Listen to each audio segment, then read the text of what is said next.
not good situations in life. So Shubha means good, Ashubha means not good. Whatever they come, this person is not attached. He is not attached to Shubha, nor does he run away from Ashubha. Whatever is there, he keeps moving in this world, free from attachment. Na abhinandati, na dveshti, doesn't rejoice in the gain or in the pleasures of this world. Na abhinandati. Doesn't congratulate also anybody for anything. There is no rejoicing for anything. We keep on congratulating in all, is just ego boosting actually. Hareva, very nice, very good. We also feel very great. This person knows that everything happens according to the laws of nature. Nobody does anything. So whom to congratulate? Guna guneshu vartante iti matvana sajjate. Everything happens according to the laws of nature. There is nobody need to be congratulated also. So, na abhinandati, doesn't rejoice, na dveshti, nor hates. Because we congratulate thinking that somebody has done something good, or we rejoice when we feel that I have obtained something special or achieved my goal, then we rejoice. And we hate when we think that somebody or something is giving me sorrow. But no such misunderstanding is there in the mind of a realized master. So there is no hatred for anyone, not dveshti. In the 12th chapter also Bhagavan talks about this realized master. He calls him Bhakta. Here he calls him Stitaprajna. There he calls him Bhakta. It's same. He says, Adveshta sarvabhutanam maitra karuna evacha. Adveshta. The Bhakta is one, a realized master is one who doesn't have any hatred for anyone in this world. Doesn't have hatred in his heart. So the same thing is said here. Na abhinandati, na dveshti, tasya prajna pratishtitha. Once a person has reached this state, understand that his prajna, his wisdom is steady. Because unsteady wisdom gives rise to all these negativities. Once our understanding and conviction is there about our self, then there is no disturbance then. There is no disturbance. If somebody tells you that, oh, tomorrow it will not, the sun will not rise, we will say, what a foolish thing you are saying. Similarly, for a realized master, someone says, oh, that person is coming and he will give you a lot of sorrow. He says, let him come. And I am giving you nice, something which will make you more happy. So give. Nothing will make him more happy and nothing can reduce his sorrow. Later on, Bhagavan will give example of the ocean. Ocean doesn't get flooded when there is more water poured into it, nor does it get depleted when water is removed from it. It remains same. Similarly, for realized masters, peace, joy, bliss remains same, doesn't get affected by the world. So, tasya prajna pratishtita, such a person's prajna, wisdom is well established. Further, Bhagavan says, Yada samharate chayam kurmonganiva sarvashah indriyani indriyarthebhyah tasya prajna pratishtita yada samharate chayam kurmonganiva sarvashah indriyani indriyarthebhyah. Another very interesting sign of a realized person is that there is total control over his senses. He or she has got total control over the senses. That is another sign, outward sign of a realized person. Just as in our medical field also, one tries to do different tests to find out whether the person is having diabetes or having some other problem or this and that. Various tests is there, blood test and other test. And from that, one says that, oh, we must be suffering from this. So there are, those direct things cannot be seen, but only from the test result, we infer that this must be the problem with this person. Similarly, from the certain signs, one can infer that that person must be a realized master. And one of the signs is complete control over the senses. Senses, we have about 10 senses, 5 sense organ of perception and 5 organs of action. And the mind is considered as the 11th one.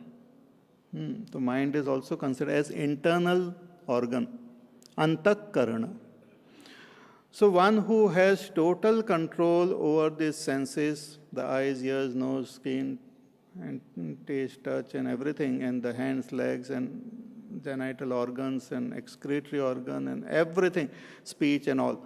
One who has control over this, control means one can withdraw them, and one can project them at will. See, only withdrawing is not called control, or only projecting is not called control. One who at will can withdraw and project. And a very beautiful example is given, that of a tortoise. A tortoise is one who has got these limbs coming out of that big shell. No?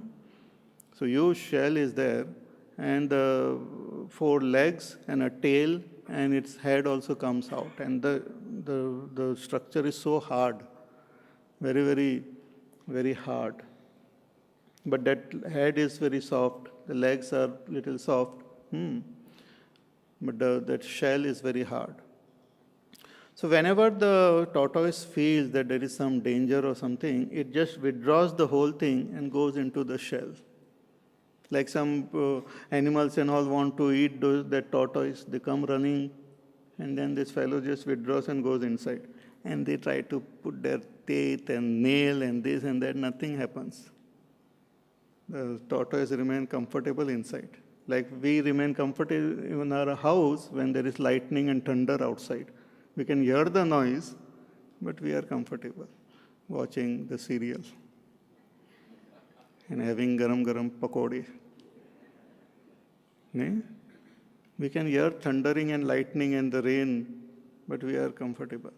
Similarly, the tortoise must be hearing the thundering and lightning going on. Some person is trying to, or some animal is trying to eat it or something. It's comfortable. When it comes to know that thundering and lightning has gone, again it withdraws, it projects the limbs. It has got this capacity to withdraw and project at will. Similarly, a realized person is one who can withdraw and project the senses at will. If we look at it from an ignorant person's standpoint, we find that the senses are stimulated or they are controlled by the world outside and the emotions or the desires from within. Our senses are controlled by the world outside. For example, you are told to keep your eyes steady, like you are listening to pravachan, your eyes are on me and you are listening very attentively. Suddenly one person gets up and starts walking. Everyone looks at him. Very strange.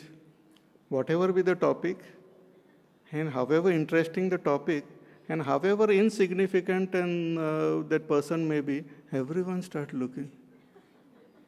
And what are they looking? What must be they thinking? Who is he? Where is he going? How is he walking? Why so much of inquiry? Why not inquire who is Brahman and all? No.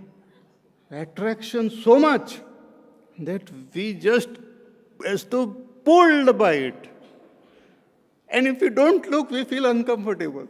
Therefore we look, ek aankh se dekhte ho. It is normal. or we are driving, some gadbad is there, we want to see what happened. अपने इसमें रास्ते में क्यों नहीं चलते हो? नहीं, I want to see what is there. What will you gain by seeing? Nothing. Do you know that nothing? कुछ नहीं, ऐसा देखना है. So therefore, in the road also, if one side of the lane there is what you call accident, the next lane there is traffic jam. Everyone stops to see क्या हो गया, कौन है, कैसा, क्या, ठीक, very good. That fellow will not get down and help, but inquiry. Same inquiry if we do for Bhagwan, we will attain him.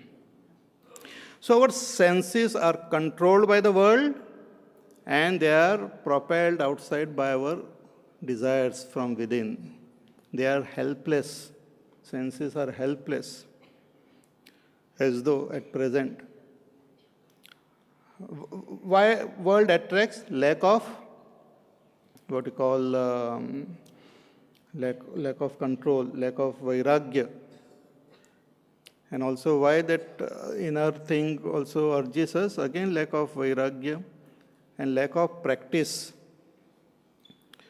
So these senses are very strong, but as far as the realized master is concerned, senses remain absolutely under his control. If you look at the eyes of Bhagwan Ramana Maharshi, absolutely still. Doesn't get agitated, as though looking out, as though looking in, as though looking everywhere. Very different altogether. Complete mastery over the senses. When he wants to sit in meditation or in that state of samadhi, easily can withdraw the senses and just sit inside. When want to interact with the world, just brings out the senses and interacts. When the focus is to be given on one particular object, gives complete focus there. When the mind, he wants the mind to keep quiet, he just orders the mind to keep quiet. You please sit quietly, and the mind, like we keep our mobile phone off. I mean, good people, everyone is good. So mobile we keep off during the pravachan. Similarly, during meditation, we should keep the mind off, switch off mode and sit. So total control over the senses, over the mind. Kurmonganiva sarvashaha, sarvashaha from all sides. Indriyarthebhyaha, all the senses from their respective objects. Shabda, Sparsha, Rupa, Rasa, Gandha. Total control over them. When one has achieved, such a person's prajna is pratishtita. You can say he is established in his self. He has got steady wisdom. This is a sign. More we will see tomorrow.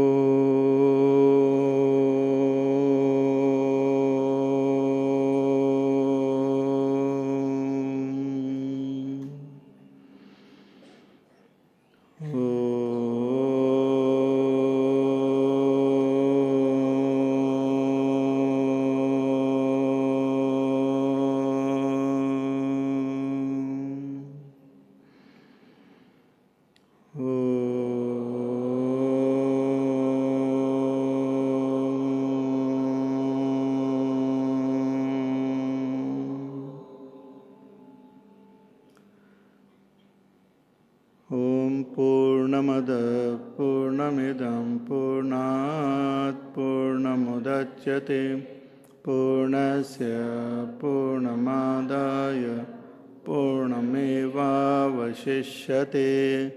Om Shanti Shanti Shanti. Harihi Om Shri Gurubhyo Namaha. Harihi Om.